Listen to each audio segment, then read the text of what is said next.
All right, for these notes, we're going to review some factoring, and we're starting off with the most common and probably the more simple type of factoring that you can find. So for the title of the notes, we're going to write factoring trinomials.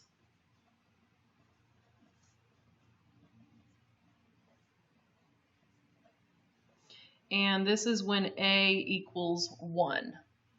So what they mean by this is that when you write a trinomial, you say ax squared plus bx plus c. That's what a trinomial is. That's the general form for it when we don't have any numbers in there. If a equals 1, then that means you just have x squared plus bx plus c.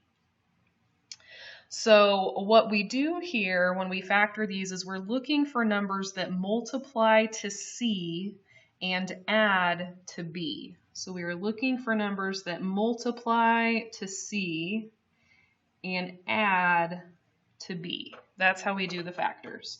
So the instructions for each of these examples would be to factor, or they might say factor completely. The expectation is the same regardless. So for the first problem, let's say that we have a squared plus 7a plus 10. It's pretty common for you to see teachers organize their work this way, where they'll say we're looking for numbers that multiply to 10 and add to 7. You don't have to write your work like that, but it's a good way to write it. You'll notice if you look at my answer keys that I do all of my problems like this. So multiply, add. When they write it this way, a lot of people call it the diamond method. I know it doesn't look like a diamond, but that's what they call it. So two numbers that multiply to 10 but add to 7 would be 5 and 2.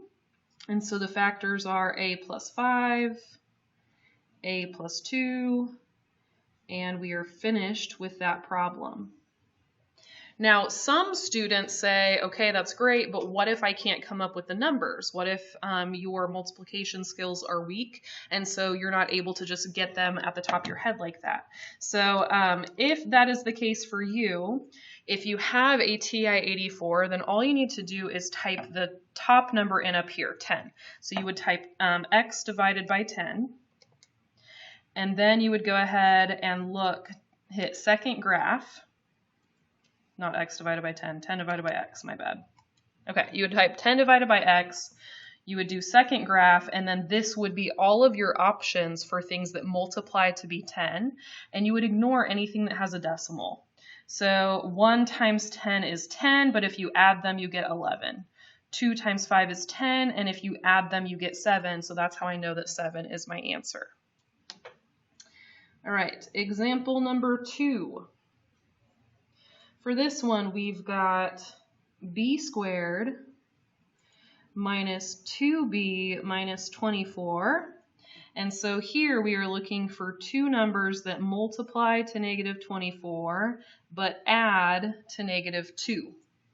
So when I try this on my calculator, I'm going to type negative 24 divided by x, and then I'm going to hit second graph. And so I'm looking for two numbers that add up to negative 2. So it multiplies to negative 24, but it adds to negative 3. This multiplies to negative 24, but adds to negative 10. Multiplies to negative 24, but adds to negative 5. And then here's my answer. It multiplies to negative 24, but adds to negative 2. So the numbers were negative 6 and positive 4.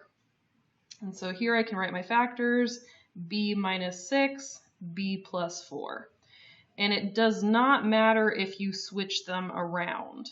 So if you wrote B plus 4, B minus 6, that would be fine as well. What does matter to me is that you use the correct variable. So I don't want you to put x's in here because you're used to seeing x. If the problem is in terms of B, we want our answer to be in terms of B.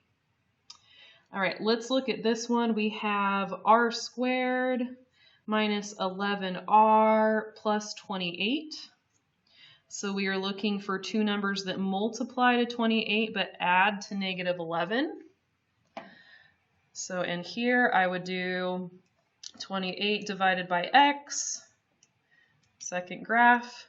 Now here I can see all these numbers multiply to 28, but all of them are going to add up to a positive number. Adds to 29, adds to 16, I'm skipping that because it's a decimal, adds to 11. So if they're adding up to positive numbers and I want negative numbers, then I need to go the opposite direction in my table. So here, these add to negative 29, add to negative 16, ignoring the decimal. There we have it, these add to negative 11. So I have negative 7 and negative 4. My two factors are r minus 7, r minus 4.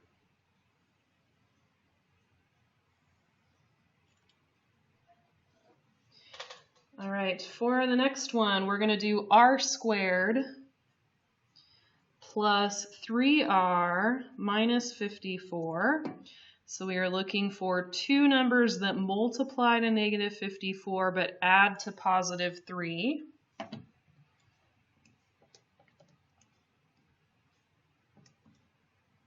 So multiply to negative 54 but add to positive 3. And I kind of lucked out because my calculator is on it right now. Negative 6 and positive 9, those add to positive 3. So I've got r plus 9, r minus 6.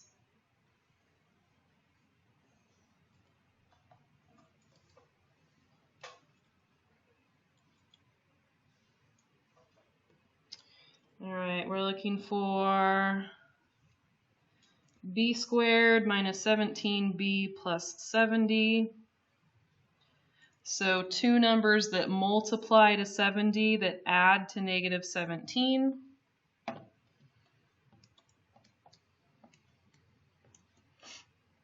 And here, if they're adding to a negative 17, then that means that I need to have two negative numbers. So there's negative 19 right there. Negative 37, negative 71. So I need to go the opposite direction. There we have it, negative 17. So negative 10, negative 7.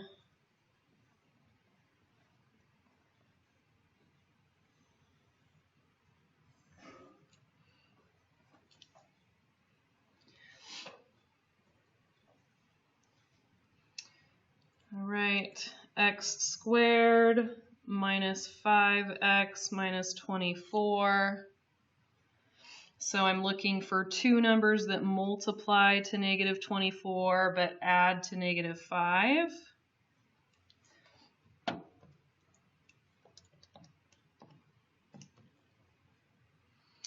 So those add to negative 2, add to positive 2, add to positive 5. So it looks like, and then add to positive 10. So it looks like I need to go the other direction. And there we go. That adds to negative 5. So negative 8, positive 3.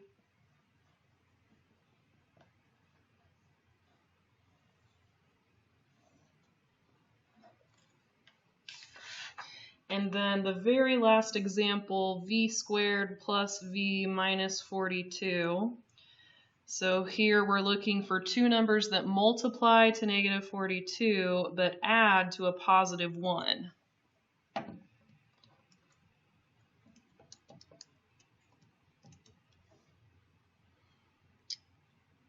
Oh, and there it is right there. Nope, that's a negative 1. That adds to a negative 1. So here, this is the one we wanted. That adds to a positive 1. So 7 and negative 6, v plus 7, v minus 6.